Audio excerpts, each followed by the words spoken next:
Raja Saab movie world wide గా first day ఎంత collect చేసిందో ఒకసారి అయితే చూద్దాం. అయితే ప్రీవియస్ మూవీస్ తో పోల్చుకుంటే ఈ రాజాసాబ్ ఫస్ట్ డే కలెక్షన్స్ చాలా తక్కువ వచ్చినాయి అని చెప్పుకోవాలి. ఈ టీం అయితే అఫీషియల్ అనౌన్స్మెంట్ అయితే చేసింది అనమాట. ఒక పోస్ట్ అయితే రిలీజ్ చేసింది. 112 కోట్ల వరకు కూడా గ్రాస్ అయితే రాబట్టిందని చెప్పి వాళ్ళైతే ఒక అఫీషియల్ పోస్ట్ అయితే రిలీజ్ చేశారు. అయితే ప్రీవియస్ మూవీస్ 2024లో వచ్చిన సలార్ అయితే ఫస్ట్ డే 175 CR వరకు కలెక్ట్ అయితే చేసింది. దాని తర్వాత 2025లో కల్కి అయితే ఏకంగా 180 కోట్ల వరకు కూడా ఫస్ట్ డే గ్రాస్ అయితే సంపాదించింది. మరి వాటితో పోల్చుకుంటే ఈ మూవీ అయితే చాలా తక్కువ కలెక్ట్ చేసిందనే చెప్పుకోవాలి. కానీ ఈ మూవీ ఒక రికార్డ్ అయితే క్రియేట్ చేసింది. అది ఏంటి అంటే ఇండియాలోనే ఫస్ట్ టైం హర్రర్ మూవీకి ఇంత ఫస్ట్ డే కలెక్షన్స్ 112 కోట్లు రావడం అనేది ఈ మూవీకి మాత్రమే సాధ్యమైంది. ఇది రికార్డ్ అనే చెప్పుకోవాలి. మరి ఆల్రెడీ సెలవులు కూడా స్టార్ట్ అయిపోయినాయి అనమాట. మరి అలాగే వీకెండ్ కూడా మరి ఈ 2 రోజుల్లో ఇంకా భారీగా కలెక్షన్లు పెరిగే ఛాన్స్ అయితే ఉందన్నమాట.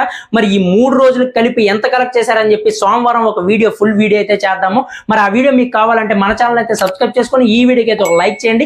అలాగే ఇన్స్టాలో ఎవరైతే చూస్తున్నారో మన అకౌంట్ అయితే ఫాలో చేసి మన వీడియోకి అయితే లైక్ చేయండి. మీరు లైక్ చేయడం వల్ల ఇంకో 10 మందికి అయితే ఈ వీడియో అయితే రికమెండ్ అవుతుంది. నెక్స్ట్ వీడియోతో మళ్ళీ కలుద్దాం. By by.